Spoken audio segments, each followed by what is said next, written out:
So I'm all sure that we've seen the UFC 250 Freedom event that was held on the White House lawn this Sunday.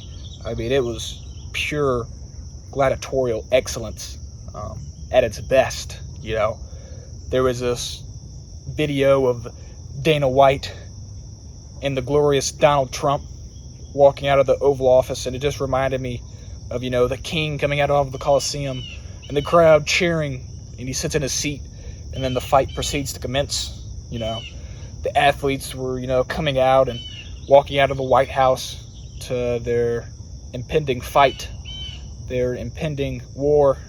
And it's just a generational opportunity, a once-in-a-lifetime opportunity for these athletes that they'll probably never get again. It was just, you know, there were some good fights.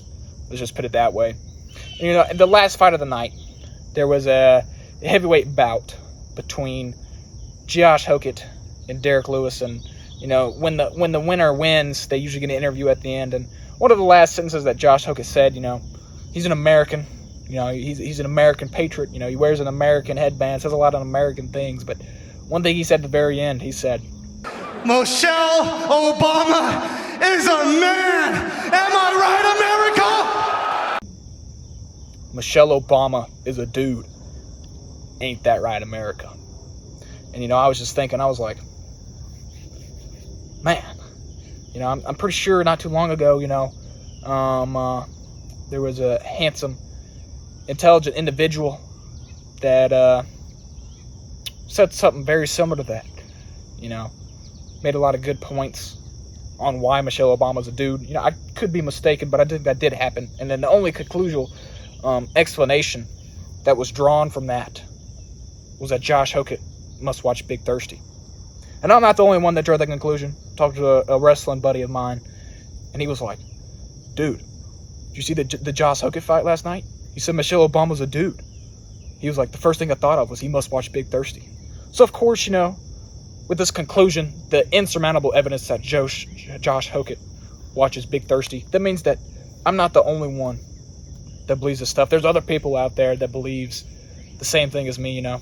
I'm not the only one out there spreading truth in a world of lies, informing the general public of the immoral constructs of society, you know, bettering the human race with unremarkable intelligence.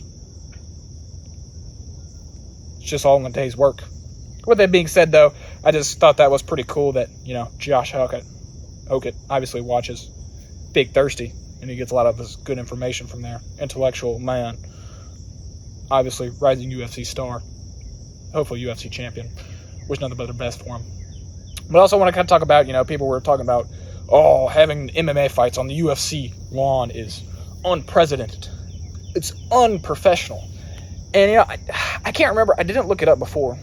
But I'm pretty sure that there was an Easter Sunday where transgenders were naked on the White House lawn.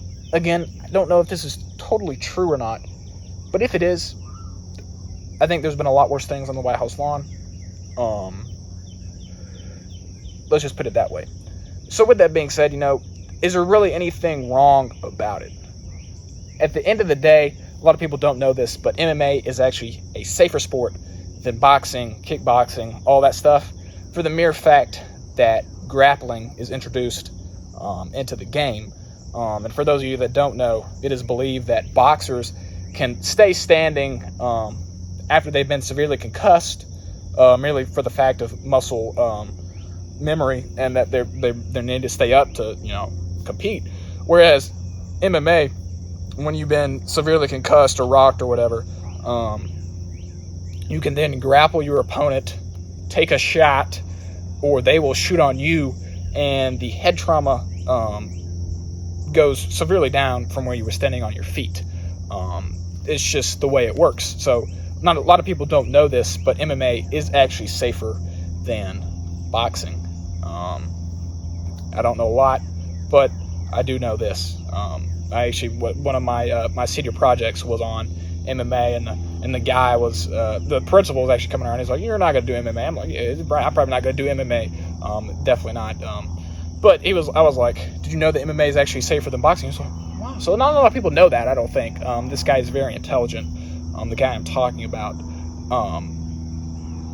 way more intelligent than me. But yeah. Anyways, not a lot of people know that the MMA is actually safer than boxing. But it's just, the idea of the gladiator, gladiatorial fights. It's just something in nature, It's like Dana White, I don't think he's a good man at all. I'm pretty sure there's videos of him beating his wife on the internet. But, the guy knows how to make money.